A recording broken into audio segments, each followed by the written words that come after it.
On se rend compte en fait que les promesses qui avaient été faites par Facebook et par évidemment les autres applications qui sont détenues par Facebook, donc WhatsApp, Instagram, etc., cette promesse qui était de combattre les fake news, justement pour éviter vraiment les abus politiques vraiment ou les messages haineux absolument flagrants, en fait n'a pas bien fonctionné puisqu'on a encore assisté à énormément de faux comptes, de fausses pages, de fausses informations tout au long de la campagne, et on voit en plus que ceux qui s'en servent le plus sont évidemment les partis d'extrême.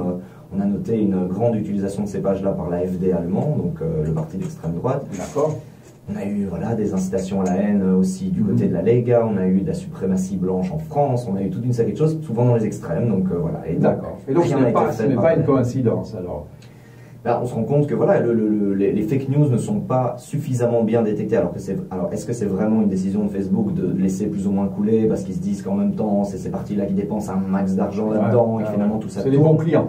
C'est les bons clients, voilà. Aussi, pareil, quand on regardait, bon, ça c'est pour le cas de la Belgique, les partis qui ont dépensé le plus, on avait ce chiffre, 400 000 € dépensés par le Vlaams Belang, et tous les autres partis sont très loin derrière en termes de dépenses uniquement sur Facebook et uniquement par le parti. C'est-à-dire que c'est encore sans compter ce que les candidats ont dépensé aussi en plus. D'accord. Eh bien, on se retrouve dans quelques minutes et on va un petit peu essayer d'analyser ça en se posant aussi les bonnes questions, ce qui est notre job. Notre job est certainement le vôtre, Martin. À tout de suite. On se retrouve, Martin Maréchal, Tour d'Europe. Alors, Internet est un outil merveilleux. Il est utilisé évidemment de plein de façons et on a remarqué que lors des élections européennes, les partis extrémistes ont beaucoup utilisé Internet, dépensé beaucoup d'argent pour publier des fake news. Rappelons quand même que fake news, ce n'est pas une information fausse parce qu'on ne l'a pas fait exprès. C'est une information fausse dès le départ. C'est donc un mensonge délibéré qu'on met en avant pour faire croire qu'il est vrai. C'est une désinformation. C'est pas un « oh, excusez-moi, je me suis trompé », ce qui serait encore excusable. Oui, tout à fait. Donc il y a deux éléments à bien prendre en considération quand on s'interroge vraiment sur ce qu'est la démocratie et à quel point un outil qui est une plateforme neutre comme Facebook, qui est en fait un outil technologique, doit intervenir dans le blocage de certains contenus.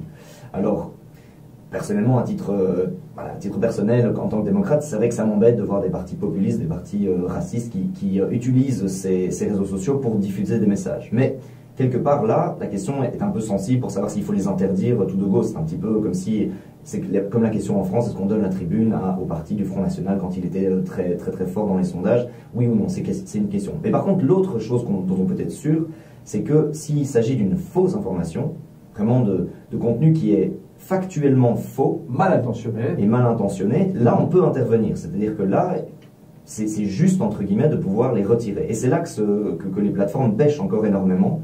C'est là que le travail n'a pas été fait, malgré les déclarations encore de Zuckerberg, Mark Zuckerberg, le fondateur de Facebook, devant le Parlement européen, pour bien rassurer tout le monde, que tout allait être fait, etc.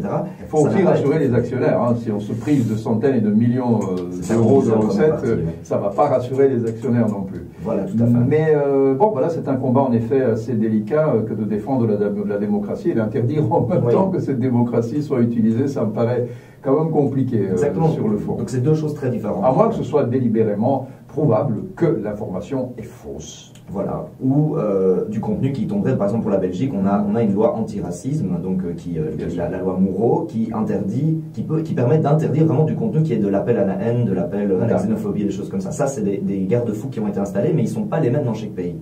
D'accord. Eh bien, Martin, je pense qu'on a fait un petit tour, pas le grand tour, mais on se reverra la semaine prochaine. Tout à fait. D'accord.